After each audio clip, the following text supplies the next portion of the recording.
Hey there, random internet strangers. It's Random Crypto Guy with the worst crypto channel on YouTube. Dun dun dun dun dun dun dun. Hooray! Bow chicka bow wow. Let's see. Bitcoin rally for ants? Using the SSL as an exit and my old Asian pip scalping strategy from my days in Forex. Let's get right to it. So let's close this out here. Make sure. No, I don't want to. Yeah, you don't want to see that. Okay, let's go right to Bitcoin. This is the daily chart. This is my big messy chart on my big computer with all the bells and whistles. And as you can see, we've just been kind of ranging around in between these two demand zones right here, or this demand zone, this supply zone up here. Now, I really put the emphasis on supply and demand zones. That's where I really started getting profitable, is when I started using supply and demand zones by Sam Seiden in the Online Trading Academy. I'm not affiliated with them in any way. I went and took their class. They have a class right here in the town that I live in. I think they have like a prop firm or something where you can go and trade for them. You pay them $5,000 and they train you, and then you trade their money if you pass their tests. But I wasn't really interested in that, but I struggled with profitability consistently for a long time until I got into Sam Seiden. And so there's a lot of free videos out there. You can just Google Sam Seiden Forex, and you can learn all about supply and demand, how it's derived, where it comes from. And I found a couple of good indicators that help me plot out the zones. And I find that particularly when you have overlapping zones on the 4-hour and the daily, that's a particularly strong zone, and they seem to work out pretty well. And we've just kind of been bouncing in between these two zones right here. You can see this daily that formed up here, the outline box, and then the 4-hour is the solid box. And so we've been bouncing around in there. We've popped up against this trend line here. The green trend line is still in play. The purple one is the newer trend line. It is maybe going to expand out these form fit to what and I don't put a lot of weight on trend lines as compared to supply and demand, but when a trend line coincides with a supply and demand zone, that's a very strong indication that there's going to be a reversal at that point, because that's what everybody's looking at. They're either looking at support and resistance or trend lines, and when they combine together, it's almost a for sure bet. Especially in Forex, it's a little more iffy. The probabilities are lower because there's a lot more going on, and it's a bigger market. It's the biggest market in the world. But with Bitcoin it being such a small, tiny niche market, they seem to work rather well. And this is a signal line that I use in my charting. This will give me an email alert if this drops down, if price drops down to this level here. This signal line right here, I'm moving back and forth, keeping it inside this box here. And then this one here, I have a blue one up top, which tells me where, if price crosses it, it'll send me an email alert. And I'm putting that right up in here in this conglomerate congestion area here, where all the trend lines and the just to keep me informed, let me know which way this is heading. Because if anybody tells you it's going to head one way or the other, they're both full of shit right now, because we're in the neutral zone in the SSL. Using the SSL as an exit indicator. I'm going to get to that now. I singled it out here, and this one I put on a 20 period moving average, or 22 period moving average. And all this is an EMA, but it's the EMA of the highs and the lows. And so it'll expand and contract and conform a lot better than a single line will to be able to capture price and tell you when it's trending, when it's neutral, and when it's when it's going down, trending up and trending down. I find that 15 is the lowest. I have mine set on 15 normally, and you can see that it got pierced here.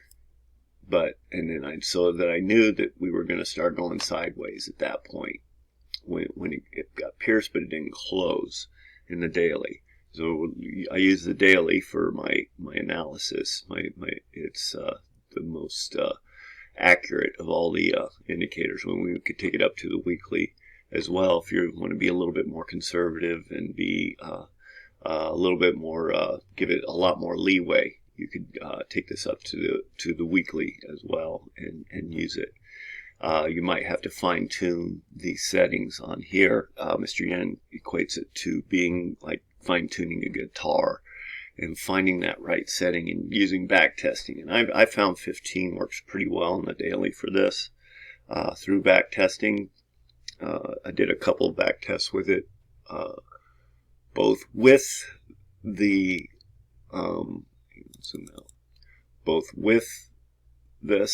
the big upswing back in 2017, and then I did it without, where it was just jabbering and jobbing around. It did well on both of them.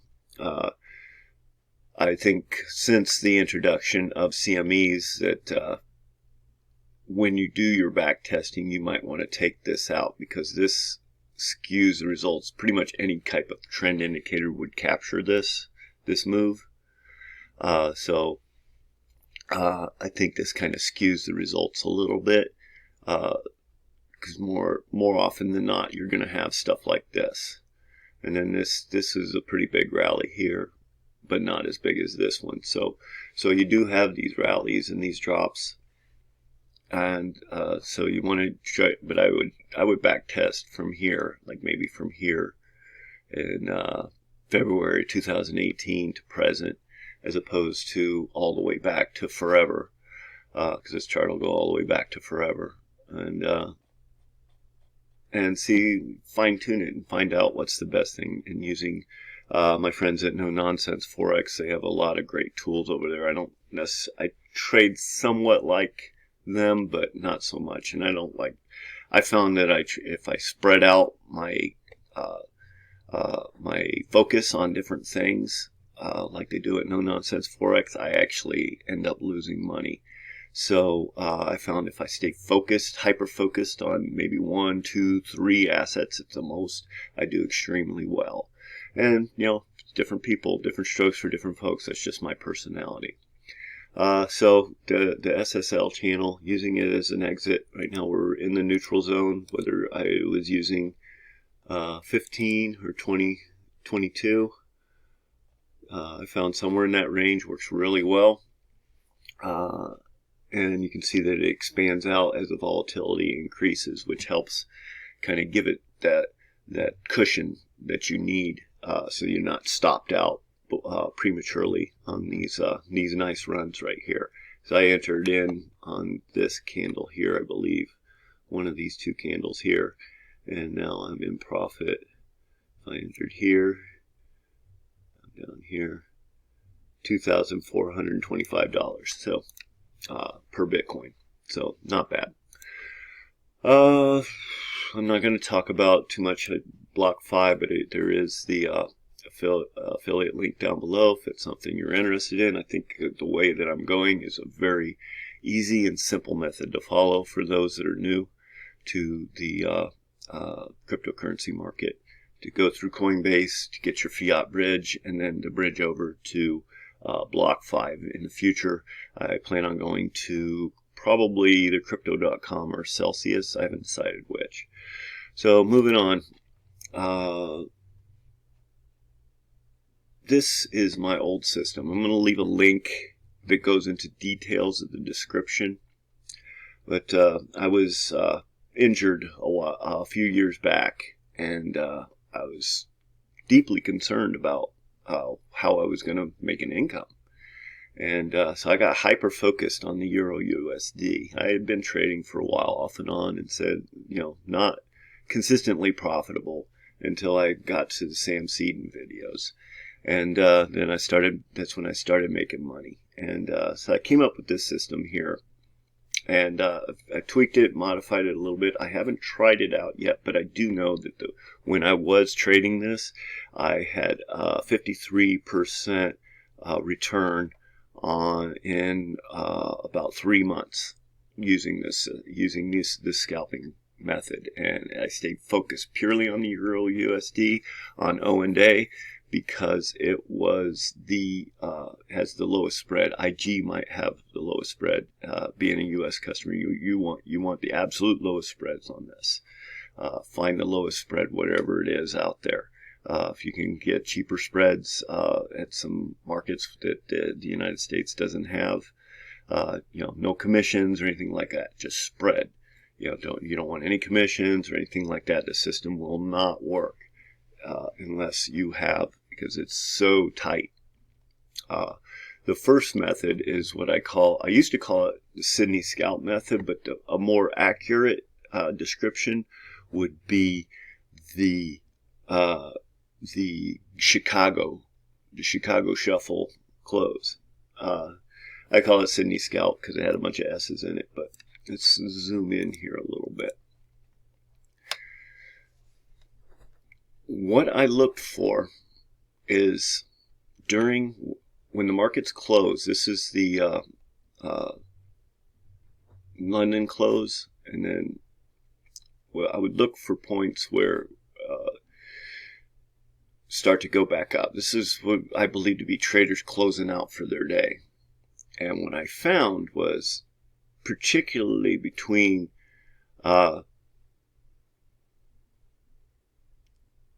around 2 o'clock, 1 to 2 o'clock, and 4 o'clock, you would see this pattern emerge. And it looks like a salmon jumping. And it goes all the way into Sydney, the Sydney Open right here. And if you could catch these drops and wait for the next jump, you could make a profit. And you can make big profits here. Now, I used to eyeball it and just kind of guess at my estimates, but I found risk management tools of Forex Nonsense Forex, where I could fine-tune my risk taking to where I needed to be. Like at 5 pips stop loss, I can risk 1.88 lots. This was with about $9,000. So what I would do is I would look for these candles to turn red. These are Heiken-Aishi, open, high, low, close, because I wanted to be able to still see where the open and low closes are.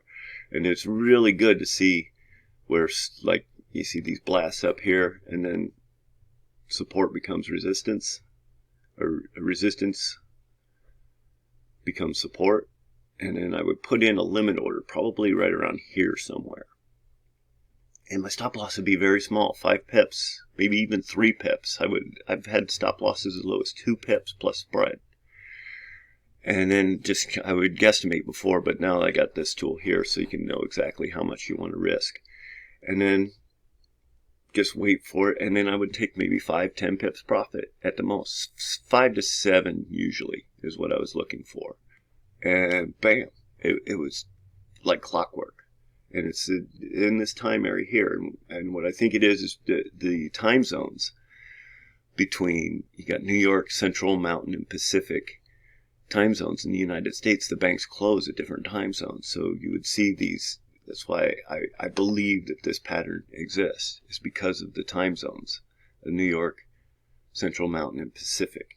And so I made a lot of money on this. And then I'll go into, I don't have enough time in this video, but I'll go into the Asian session and how I used to trade it. Because this was the time frame I only had to trade. So this is what when I got hyper focused and stayed on task, I did extremely well. Now, it's not perfect. You will get stopped out. You will get a lot of break evens. But in the next video, next weekend, I will go over the Asian session, how I used to trade it. But you can take a look at it, play it around, go on Forex Factory. I'll put the link down below. Hit like and subscribe if you like what you see. It's totally free. I'll never ask you for a dime.